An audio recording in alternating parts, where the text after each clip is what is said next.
The courthouse hallway felt colder than it should have. Michael Reyes sat on a wooden bench, elbows resting on his knees, staring at the floor like it might give him answers. His suit was clean but old, the kind you only wear when you have no other choice. One sleeve was slightly frayed. He kept tugging at it without realizing. Next to him sat his daughter. 9-year-old Sophia swung her feet slowly, clutching a stuffed rabbit with one missing eye. She leaned against her father's arm. "Daddy," she whispered, "are they going to take me away?" Michael's heart cracked, but his face stayed calm. "No," he said gently. "I promise." Across the hallway, his ex-wife's family filled an entire row of seats. They were dressed sharply, lawyers' clothes, expensive shoes, confident smiles. Her brother laughed softly as he spoke to their attorney. Michael caught pieces of their conversation. He's just a warehouse guy. No stable future. A single dad barely scraping by. Someone shook their head. Judge won't give him custody. Michael closed his eyes. He had heard worse. 5 years earlier, Michael Reyes had worn a badge. Detective, Major Crimes Division, Los Angeles.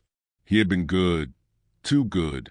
The kind of cop who didn't look away when things got uncomfortable. Then he uncovered something he wasn't supposed to. A trafficking ring. Protection money. Names that reached higher than the streets. When he refused to bury the evidence, his career collapsed overnight. Internal investigation. Smear campaign.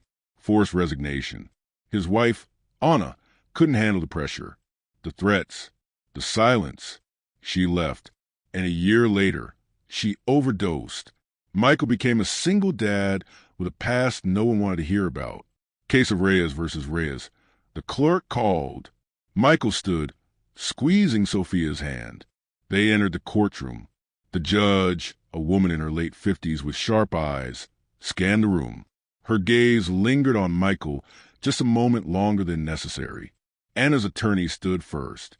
"Your Honor," he began smoothly, "my client's family believes the child will be better off with stability. Mr. Reyes has no real career, limited income, and no support system." Michael felt eyes on him. "He works nights," the attorney continued. "Often leave the child with neighbors. This is not an ideal environment." The judge turned to Michael.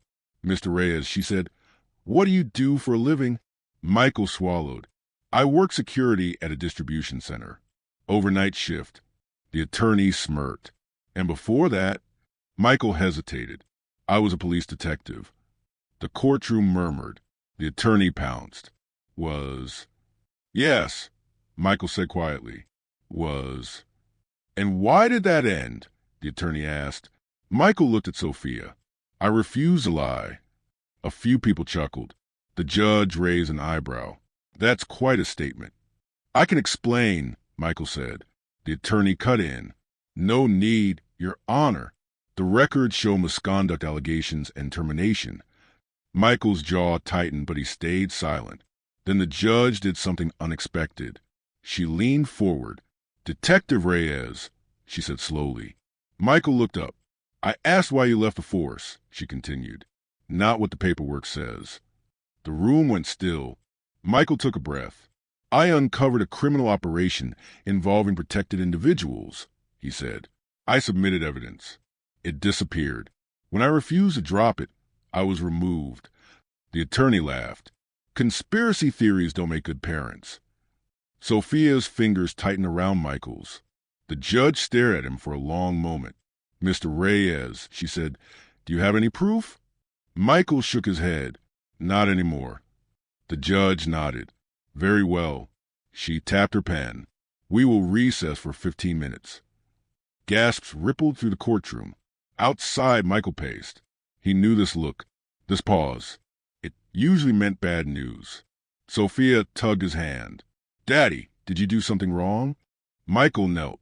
"No," he said firmly. "I did the right thing." A man in a gray suit approached them. "Michael Reyes?" he asked. Michael stood cautiously. "Yes." The man extended his hand. "My name is Daniel Brooks, U.S. Attorney's Office." Michael froze. "I've been looking for you for 3 years," Brooks said quietly. Back inside the courtroom, the judge returned.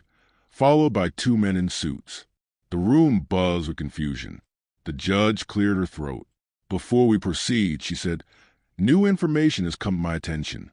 She gestured to Brooks. "Mr. Brooks, please."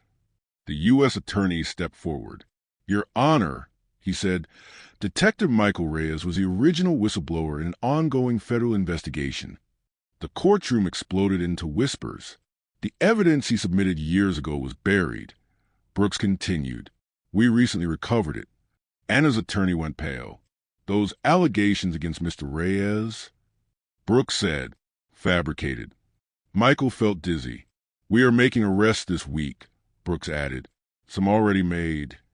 The judge's voice hardened. "And the threats made against him?" "Documented," Brooks replied, "which is why he left law enforcement to protect his child." Silence. Heavy. Absolute. The judge turned to Michael.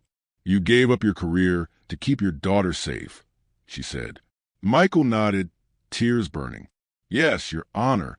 She turned to the opposing attorney. "And you had the audacity to call him unstable." The attorney sat down slowly. The judge removed her glasses. "I presided over family court for 20 years, she said. "Very few people choose integrity when it costs them everything." She looked at Sophia. "Your father is a brave man." Sophia smiled through tears. The judge banged the gavel. "Full custody to Michael Reyes." The sound echoed like thunder. Michael collapsed into his chair, hands shaking. Sophia threw her arms around his neck. "You kept your promise," she cried. Michael held her tightly, finally allowing himself to break. Outside the courthouse, reporters gathered. "Detective Reyes. Any comment?" Michael shielded Sophia gently. "I'm not a hero," he said. "I'm just a dad who refused to teach his child that lying is easier than doing the right thing." Daniel Brooks stood beside him. "We'd like to offer you a position," he said quietly.